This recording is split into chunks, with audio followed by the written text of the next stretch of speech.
Hello all my dear students. आज अपन लोग करने जा रहे हैं क्लास 10th के साइंस के हाफ ईयरली के पेपर का सॉल्यूशन, जिसमें आप लोगों के पास जो पेपर आया है वो बहुत ही ज़्यादा ट्रिकी है।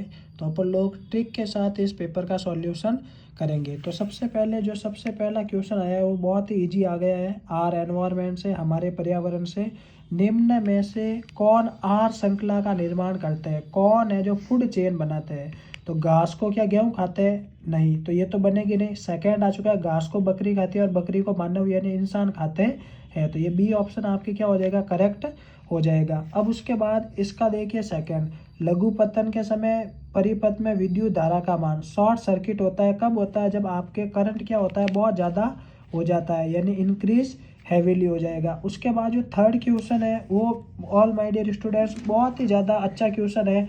दर्शाए अनुसार कोई इलेक्ट्रॉन किसी चुंबकीय क्षेत्र के लंबवत प्रवेश करता है, यानी परपेंडिकुलर क्या कर रहा है? एंटर कर रहा है इलेक्ट्रॉन पर आरोपित बल की दिशा। तो देखिए ये चुंबकीय, आप फ्लेमिंग लेफ्ट हैंड रूल लगाओगे तो यहाँ पे देखिए सबसे पहली बात तो देखिए ये चुंबकीय क्षेत्र है, ये आपके इलेक्ट्रॉन है। तो ये देखिए ये इलेक्ट्रॉन है, ये चुंबकीय क्षेत्र, बल अपनी तरफ कागज के बाहर की तरफ निकल रहा है या नहीं निकल रहा है? ये कागज है तो इसकी तरफ देखो, ये अंगूठा है जो बाहर की तरफ है या नहीं है। तो यहाँ से आप लोग समझ सकते हो कि यहाँ पे जो इसका सी ऑप्शन होगा वो करेक्ट हो जाएगा, आउट ऑफ पेज। ये मैंने आपको प्रैक्टिकली बताया है, ठीक है ना। तो ये भी बहुत शानदार क्वेश्चन था जो सिर्फ इंटेलिजेंट बच्चों के लिए था। उसके बाद फोर्थ क्वेश्चन है, निम्नलिखित में से कौन सा पद विद्युत परिपथ में शक्ति को निरूपित, पावर को निरूपित नहीं करता है? तो पावर का फॉर्मूला होता है P इक्वल वी आई। क्या होता है? P इक्वल वी आई। तो देखो वी आई तो है, ये तो करेगा। अब उसके बाद सेकेंड जो होगा, अगर v की वैल्यू पुट करूँ तो वो होती है आई आर। तो देखो आई आर इंटू आई, तो आई स्क्वायर आर। तो ये भी आपके क्या होगा? सही होगा या नहीं होगा?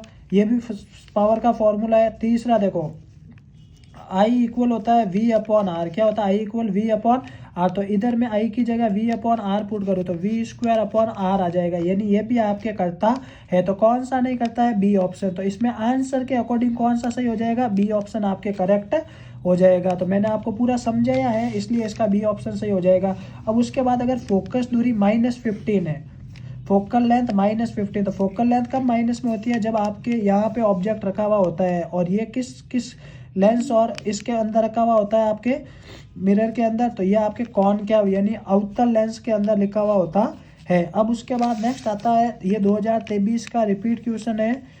Are small R Y Y निरूपित करता है डी हाइड्रे विजय सर। तो इसमें आपके देखो आर का मतलब राउंड और वाई का मतलब येलो हो जाएंगे, ठीक है ना। अब उसके बाद नेक्स्ट है किडनी है वो किससे रिलेटेड करती है? मनुष्य में वक्र का वह तंत्र जो संबंधित है उत्सर्जन एक्स क्रिएशन से आपसे रिलेटेड है। उसके बाद ब्यूटेनॉन, ऑन किस में आता है? कीटोन में। तो ये आई थिंक सब बच्चों को पता था, तो यहाँ पे आपको दिक्कत आनी ही नहीं चाहिए। ब्यूटेनॉन के अंदर किसी बच्चे को दिक्कत नहीं आनी चाहिए। अब अगर कोई लाल लिटमस को नीला कर रहा है तो देखो रेड टू ब्लू हो रहा है, तो ये कौन करता है? बेस। और बेस की पीएच की वैल्यू 7 से ज़्यादा होती है, तो इसका 10 होगा या नहीं होगा? हो जाएगा। अब यहाँ पे क्लोरोफ्लोरोकार्बन जो आपके ओजोन को क्या करते हैं? एंड डेजर्ट यानी नुकसान पहुंचाते हैं। तो सूर्य से कौन से रेडिएशन को बचाता है? यूवी रेडिएशन, पराबैंगनी विकिरणों से। किसको बचाते हैं? पराबैंगनी विकिरण से अपन को बचाते हैं। तो ये भी आपके लिए आसान हुआ या नहीं हुआ?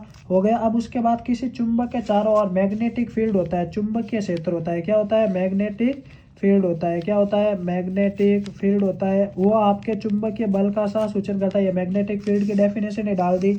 अब सबको पता है विद्युत धारा का एसआई मात्रा क्या होता है? एम्पियर। ये तो हर बच्चे को आता है, ठीक है ना। एम्पियर को किस में मापते हैं? आमीटर में मापते हैं। और आमीटर कैसे कनेक्ट करते हैं? सीरीज के अंदर कनेक्ट करता है। ये 2024 में एज इट इज क्वेश्चन आया था। अब यहाँ पे अगर कोई व्हाइट लाइन है जो 7 कलर में बट रही है, सफेद प्रकाश की किरण जो 7 कलर में विभाजित हो रही है, उसको विक्षेपण यानी डिस्पर्सन कहते हैं। क्या कहते हैं?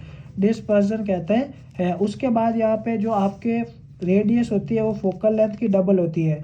तो यहाँ पे जो आपके फोकल लेंथ और रेडियस में रिलेशन है कि, तो यहाँ पे क्या बोलेगा? किसी गोलीय दर्पण की फोकस दूरी, तो फोकल लेंथ की वैल्यू निकालनी है तो 2 मल्टीप्लाई में इधर आया तो डिवाइड में, यानी रेडियस का क्या हो जाएगा? हाफ, यानी आधा हो जाएगा। क्या हो जाएगा? हाफ हो जाएगी रेडियस, ठीक है ना। तो वो आपके फोकल लेंथ के बराबर होती है। ये भी आपके घुमा फिरा के दिया हुआ क्वेश्चन है। बच्चे इसमें बहुत कंफ्यूज हुए, सब ने डबल डबल लिखा होगा। मेंडल ने किसके ऊपर किया था? पी प्लांट यानी मटर के पौधे के ऊपर, किसके ऊपर क्या है, मटर के ऊपर। और उसके बाद लाल जो रक्त कणिकाएं होती है, रेड ब्लड सेल होती है, उसमें ऑक्सीजन को कौन लेके जाता है, हीमोग्लोबिन, हीमोग्लोबिन, ठीक है ना। तो ये आपके मोस्ट इंपॉर्टेंट था हीमोग्लोबिन, तो सबको बताता था। ये आपके एमसीक्यूज। उसके बाद देखिए और फिलअप थे, इसमें 2-3 फिलअप और हैं। देखिए ये HCHO, ये मैथेनेल है, क्योंकि इसमें क्या है आपके एल्डिहाइड जुड़ा हुआ, और एल्डिहाइड जुड़ा हुआ था, पीछे क्या आता है, एल आता है। तो ये आपके क्या है, मैथेनेल है। और ये बुक का इंपॉर्टेंट क्वेश्चन है, ये मैंने क्लास टेस्ट के अंदर अपने स्कूल के बच्चों और कोचिंग वाले बच्चों को करवाया था, और अभी टेस्ट में भी डाला था, तो उनको बहुत मजा आ गया। कमरे के ताप पर कौन होता है, मरकरी होती है, ठीक है ना, लिक्विड होती है, ये भी हर बच्चे को पता है, थर्मामीटर में होती है, तो यहाँ पे बोर्ड में भी आ सकती है। और अपच यानी जब आपके क्या होता है, इनडाइजेशन होता है, तो इसमें एंटी एसिड अपन लोग क्या करते हैं, लेते हैं एंटीसीड, क्या लेते हैं, एंटीसीड अपन लोग क्या करते हैं, दवाई लेते हैं। तो ये आपके MCQ से सवाल बनाया हुआ है। बाकी के अगर आपको क्वेश्चन के आंसर जानने हो तो आप मेरे चैनल को सब्सक्राइब कीजिए, और मुझे कमेंट सेक्शन में ज़रूर बताइए। बाकी वाले क्वेश्चन के आंसर्स भी मैं आपको इसी तरह समझा के आपको वीडियो में समझा दूंगा। धन्यवाद।